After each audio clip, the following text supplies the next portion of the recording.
अचानक विदेश से लौटे बेटे ने माँ पर हो रहे अत्याचारों को देखा तो उसने किया कुछ ऐसा कि मम्मी जी, आपसे कितनी बार कहा है मैंने, मुझ पर हुकूमत मत चलाया करो। अगर रसोई में कोई काम दिख रहा है तो आप खुद क्यों नहीं कर लेती? रीना बहू कहकर बार बार मुझे क्यों पुकारती रहती हैं? एक बात याद रखिए मम्मी जी, मैं आपकी नौकरानी नहीं हूँ जो आपके इशारों पर नाचती रहूं। बहू हूँ इस घर की। गुस्से में रीना अपनी सास से बोली, बहू, मैं तो बस इतना कह रही थी कि मैं तो आज सुबह भी घर का सारा काम करके कीर्तन में गई थी, मगर 3 घंटे बाद आकर देख रही हूँ रसोई बिखरी हुई है। तुमने खाना खाकर उन बर्तनों को भी ऐसे ही सिंक में छोड़ दिया। तुम सुबह सोकर ही 10 बजे उठती हो। उसके पहले मैं नाश्ता बना देती हूँ, दाल चावल बना देती हूँ, सब्जी काट देती हूँ, आटा भी लगा देती हूँ। तुम सिर्फ उठकर अपने लिए ही चाय बनाती हो। आज मुझे कीर्तन में जाना था, उसमें भी आकर देखती हूँ कि रसोई में सब कुछ साफ करके गई थी, पर फिर से रसोई इतनी गंदी कैसे पड़ी है? बस यही कहने के लिए मैं तुम्हें आवाज़ दे रही थी, मगर तुम तो उल्टा मुझ पर भड़क रही हो। रीना बोली, मम्मी जी, मुझसे यह घर के काम वाम नहीं होते, और आपको इतनी ही दिक्कत है तो जाकर कहीं और रहो। बार बार मुझे मत कहिए, वैसे भी मुझे आपकी कोई ज़रूरत नहीं रही। कमला जी बहू के मुंह से ऐसी बातें सुनकर चुप हो जाती हैं।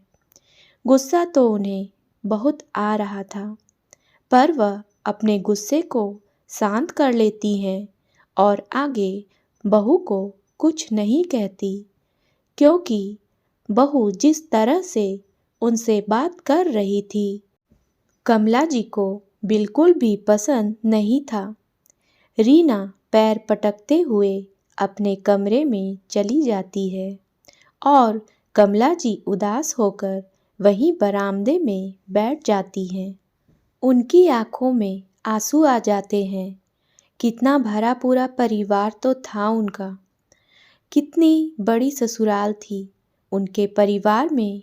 उनके जेठ और देवर एक संयुक्त परिवार में रहते थे। तब कितना खुश रहते थे सब, एक दूसरे का कितना सम्मान करते थे। कमला जी बरामदे में बैठी हुई अपने अतीत के सागर में डूब गई। उन्हें आज भी याद है जब दुल्हन बनकर पहली बार इस घर में आई थी। उनके आने से परिवार में सब कितने खुश थे। सिमटा सा, सिकुड़ा सा अपनी दादी के आंचल में छुपे छुपे ही राजन प्यार से बोला, दादी, यह मेरी नई माँ है ना? दादी ने दुलारते हुए कहा, बेटा, यह तुम्हारी माँ नहीं, चाची है। नहीं दादी, यह मेरी माँ है, नई माँ। पिछले साल पिंकी की माँ मर गई थी तो उसकी नई माँ आई है। नई माँ उसको खूब खिलौने और चॉकलेट देती है। बेटा, नई माँ तो उसके पापा लेकर आए हैं ना, और यह तो आपके रोहन चाचा की पत्नी है, आपकी छोटी चाची है। राजन पैर पटकते हुए रोने लगा। इसका मतलब मेरी कोई नई माँ नहीं है? मुझे कोई चॉकलेट और खिलौने नहीं देगा? मुझे नई माँ चाहिए। 6 साल का बच्चा राजन, उसे दुनियादारी की समझ कहाँ थी? उसके मन में जो भाव आते थे वह बोल देता था। अभी तो ब्याह कर ससुराल आई थी कमला जी, और गृह प्रवेश पर ही छोटे से बच्चे ने उसे माँ कहकर संबोधित कर दिया। उसे समझ नहीं आ रहा था कि मैं खुश हो जाऊं या उदास। उसे माँ शब्द अपने लिए सुनकर अच्छा लग रहा था या बुरा। कमला जी समझ नहीं पा रही थी। फिर भी आगे आकर कहा, माँ जी, कहने दीजिए ना, बड़ा हो जाएगा तो सब कुछ समझ जाएगा। राजन को पास बुलाकर कमला जी बोली, आज से बेटा मैं तेरी माँ ही हूँ। राजन कमला जी से लिपट गया और कमला जी ने कसकर उसे गले लगा लिया। राजन की माँ का पिछले साल बीमारी के कारण देहांत हो गया था। राजन से बड़े 2 भाई बहन और थे। बड़ी बेटी 17 साल की और बड़ा बेटा 15 साल का। सबसे छोटा राजन 6 साल का था। राजन के पापा जगपाल जी की दूसरी शादी का कोई मन नहीं था। सब लोग दबी शब्दों में बोलते थे कि बच्चों को माँ मिल जाएगी और जगपाल को पत्नी मिल जाएगी। पर जगपाल जी ने साफ कह दिया, विमला के जाने के बाद मुझे मेरे लिए पत्नी की कोई ज़रूरत नहीं रही। और रही बात बच्चों की, तो बच्चे बड़े हो गए हैं। साथ ही संयुक्त परिवार है, जहाँ बच्चों को पालने में कोई दिक्कत नहीं आएगी। मैं दूसरी शादी नहीं करूँगा। पर राजन ने देखा कि अपने पड़ोस में एक बच्ची की दूसरी नई माँ आई है। उसने भी सोच लिया कि ब्याह कर जो आई है वह उसकी नई माँ है। सारे घर वालों के मना करने के बावजूद भी राजन कमला जी को माँ ही कहता था। माँ, खिलौने दो ना, माँ, चॉकलेट दो ना। राजन कमला जी को खूब लाड लगाता था। कमला जी को भी औपचारिकता करनी पड़ती थी। धीरे धीरे राजन कमला जी की आदत बन गया। राजन ने कमला जी पर इतना प्यार लुटाया कि कमला जी की ममता राजन के लिए पूरी तरह जाग गई। उसे भी राजन में अपनापन लगता था। वह अपने पति रोहन और राजन को मिलाकर स्वयं का एक परिवार समझती रही। जहाँ जहाँ जाती है, राजन को अपने साथ लेकर जाती थी।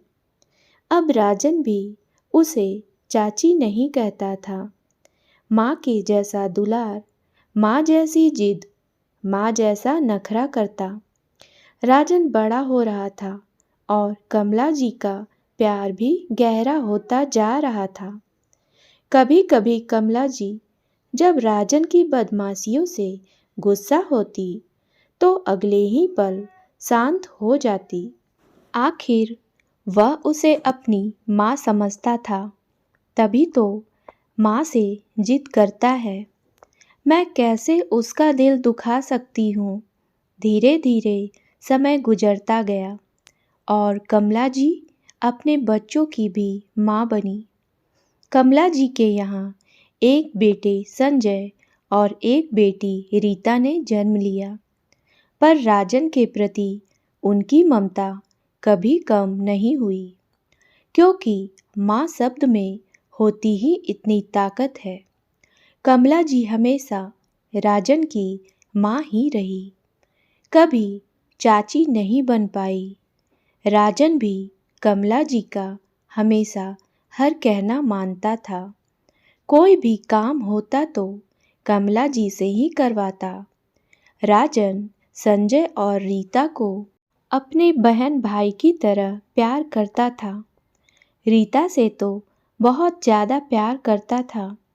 उसकी हर फरमाइश पूरी करता था। राखी पर गिफ्ट देने के लिए पैसे इकट्ठा करता रहता था और उसे अच्छा सा गिफ्ट लाकर देता या ज़्यादा से ज़्यादा पैसे देता। वक्त गुजरता जा रहा था। बच्चे बड़े होते जा रहे थे। धीरे धीरे घर के सभी बच्चे बड़े हो गए। अब यह घर सभी के लिए छोटा पड़ने लगा। तो कमला जी के जेठ और देवर ने अपने अपने घर अलग बना लिए और यह घर कमला जी के हिस्से में आ गया। और राजन के बड़े भाई और बहन की शादी तो कब की हो चुकी थी। राजन अभी पढ़ाई कर रहा था। आज कमला जी का कलेजा फटा जा रहा था, क्योंकि उनका राजन आज लंदन पढ़ाई करने जा रहा था, जिसने मुझे माँ शब्द से परिचित कराया। लाखों दुआएं और प्यार देकर भीगी भीगी आंखों से कमला जी ने राजन को विदा किया। राजन पढ़ाई के लिए विदेश चला गया। कमला जी की आंखों से आंसू सूख नहीं रहे थे, तो रोहन जी ने आंसू पोंछते हुए कहा, बेटा बड़ा हो गया है, पढ़ने के लिए विदेश ही तो जा रहा है, अब रो क्यों रही हो? पढ़ाई पूरी होते ही घर आ जाएगा, क्यों चिंता करती हो? कमला जी ने कहा, राजन के बिना मेरी जिंदगी अधूरी सी लगती है। माँ मुझे उसी ने बनाया, इसलिए उसकी जुदाई ज़्यादा तड़पा रही है। राजन बड़ा होकर भी रिश्तों को समझकर भी अपनी चाची को माँ के तरह प्यार करता था। माँ की ममता, जो कि एक खूबसूरत एहसास है, बिना अपने बच्चों को जन्म दिए भी खूबसूरत एहसासों से उन्हें जोड़ता है। समय पंख लगाकर उड़ रहा था। कमला जी के दोनों बच्चे भी अब अपनी पढ़ाई पूरी कर चुके थे। रीता की शादी के लिए लड़के देखे जा रहे थे और संजय जॉब के लिए इंटरव्यू दे रहा था। अब राजन की पढ़ाई भी पूरी हो गई थी और उसने वहीं पर जॉब कर ली थी। विदेश जाकर भी राजन जरा सा भी नहीं बदला था। वह अक्सर कमला जी के पास फ़ोन करता रहता था और जब उसका कमला जी को देखने का ज़्यादा दिल करता तो वह वीडियो कॉल कर लिया करती। घर को फूलों से सजाया हुआ था। चारों ओर फूलों की खुशबू बिखरी हुई थी। घर में खूब रौनक, खूब चहल पहल हो रही थी। आज रीता की शादी का दिन है और राजन अभी तक विदेश से लौटकर नहीं आया। रीता बहुत ज़्यादा गुस्से में थी और उधर कमला जी भी बहुत परेशान थी। उनका किसी भी काम में मन नहीं लग रहा था। पूरा परिवार एक साथ इकट्ठा था और सब के सब राजन का बेसब्री से इंतज़ार कर रहे थे। अचानक एक गाड़ी गेट पर आकर रुकती है और उसमें से राजन बाहर निकलता है। राजन को देखते ही सारे घर वाले दौड़कर उसके पास आते हैं और उसे डांटने लगते हैं। राजन कान पकड़कर सबको सॉरी बोलता है। राजन अपने चारों तरफ देखता है, लेकिन उसे अपनी कमला माँ कहीं नज़र नहीं आती। वह सबसे पूछता है कि माँ कहाँ है। सबको पता है कि राजन कमला जी को माँ कहता है, तो सब उसे कहते हैं वह तो उससे बहुत ज़्यादा नाराज़ है, इसलिए गेट पर भी नहीं आई। जा उन्हें मना ले, रीता भी तुमसे बहुत ज़्यादा नाराज़ है, वह तुझे मार डालेगी।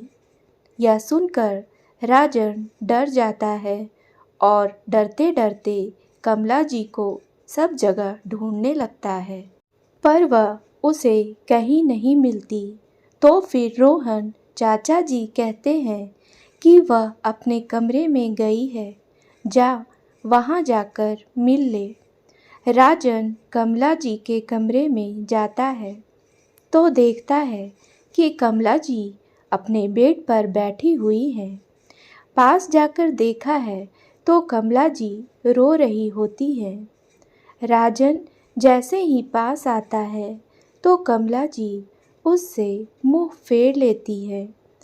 राजन घुटनों के बल बैठकर अपने कान पकड़ लेता है और कमला जी से माफ़ी मांगता है। जब राजन अपने ही घुटनों पर बैठकर उनसे माफ़ी मांगता है तो कमला जी को वह मासूम सा राजन याद आ जाता है। उनका दिल और भी भर आता है। राजन को खड़ा करके उसे अपने सीने से लगा लेती हैं और रोते हुए कहती हैं, कितना इंतज़ार करवाया है तूने, मैं कब से तेरा इंतज़ार कर रही हूँ। अब आ रहा है, अपनी माँ को भुला दिया। तो राजन कहता है, ऐसा मत कहो माँ, मुझे माफ़ कर दो। मैं बहुत कोशिश की आने की, पर नहीं आ पाया। ऑफिस से छुट्टी नहीं मिल पा रही थी। बड़ी मुश्किल से छुट्टी मिली है। माँ, प्लीज़ मुझे माफ़ कर दो। माँ और बेटे के सारे गिले शिकवे तो 2 मिनट में ख़त्म हो जाते हैं।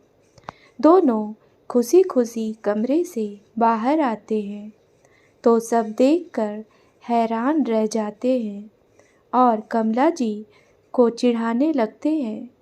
हमसे तो कह रही थी कि ज़िंदगी भर राजन को अपना मुंह नहीं दिखाऊंगी, और देखो कैसे 2 मिनट में ही मान गई। आग में घी मत डालो, बड़ी मुश्किल से मनाया है मैंने अपनी माँ को, और आप लोग फिर से भड़का रहे हैं। आप सब लोग तो मेरे दुश्मन हैं, बस मेरी माँ ही मेरी है। राजन ऐसा मुंह बनाकर कहता है कि सब लोग हंसने लगते हैं। हाँ, अब तो हम तुम्हें दुश्मन नज़र आएंगे। माँ जो मिल गई है, और सभी हंसने लगते हैं। फिर राजन अपनी बहन के कमरे में जाता है और उससे माफ़ी मांगता है। मेरी बहन, अब मैं आ गया हूँ, तो तू चिंता मत कर। अब देखना मैं तेरी शादी में कैसे 4 चांद लगाता हूँ। राजन उसे अपने पीछे छुपाया हुआ बहुत ही खूबसूरत डायमंड का हार देता है, जिसे देखकर रीता खुश हो जाती है और खुशी से झूमने लगती है, क्योंकि उसे डायमंड सेट बहुत ज़्यादा पसंद आता है। राजन के आने से सचमुच शादी में 4 चांद लग जाते हैं और रीता की शादी धूमधाम से हो जाती है और वह अपने ससुराल चली जाती है। सभी आंसुओं के साथ उसे विदा करते हैं। शादी के 1 हफ्ते बाद राजन फिर से विदेश चला जाता है। पढ़ाई करने के बाद राजन की विदेश में ही जॉब लग गई थी।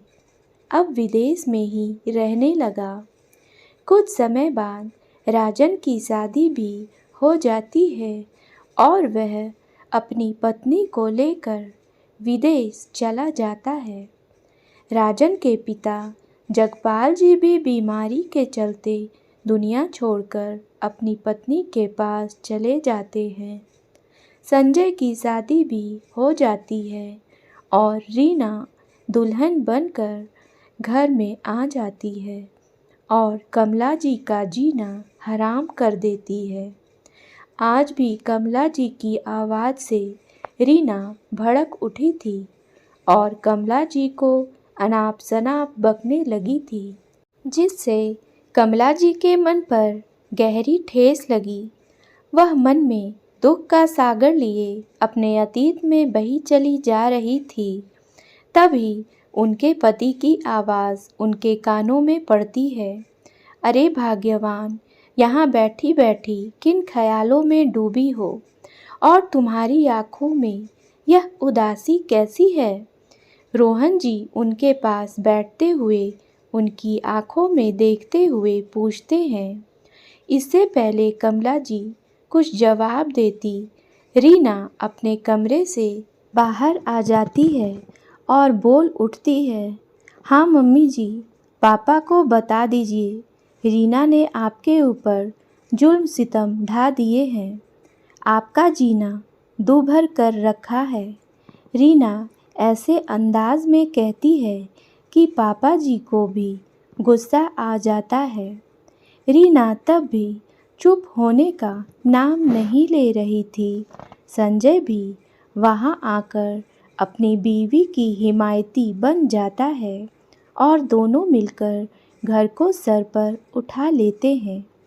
तब तक वहाँ राजन और उसकी पत्नी भी अमेरिका से आ जाते हैं और यह सब नज़ारा अपनी आँखों से देख लेते हैं। राजन के आते ही मानो कमला जी की जान में जान आ जाती है। राजन अपनी माँ के पास जाता है तो माँ गले लगाकर फफक फफक कर रो पड़ती है। राजन की आँखों से भी आंसू बहने लगते हैं। राजन माँ के आंसू पोंछते हुए कहता है, माँ आप यह आंसू मत बहाओ, यह बहुत कीमती है। मैं आ गया हूँ ना, अब सब ठीक हो जाएगा। बेटा तू ही इसका बेटा है, तुझे याद करके यह दिन रात तड़पती रहती है।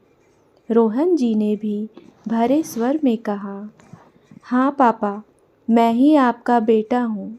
अब चलिए जल्दी से खड़े हो जाइए। राजन दोनों माता पिता को खड़ा करता है और कमरे में ले जाता है। संजय और रीना भी पैर पटकते हुए अपने कमरे में चले जाते हैं। राजन और उसकी पत्नी माँ पापा की सारी पैकिंग कर रहे थे।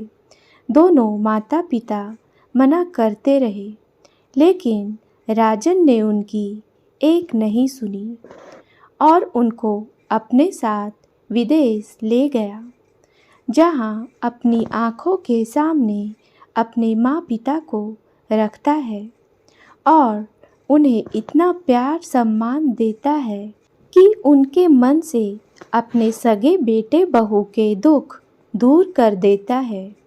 माँ कमला जी राजन को देख देख कर जीती हैं। जहाँ अपना सगा बेटा बहू काम ना आए और मान सम्मान नहीं दे पाए, वहाँ राजन ने आकर उन्हें थाम लिया।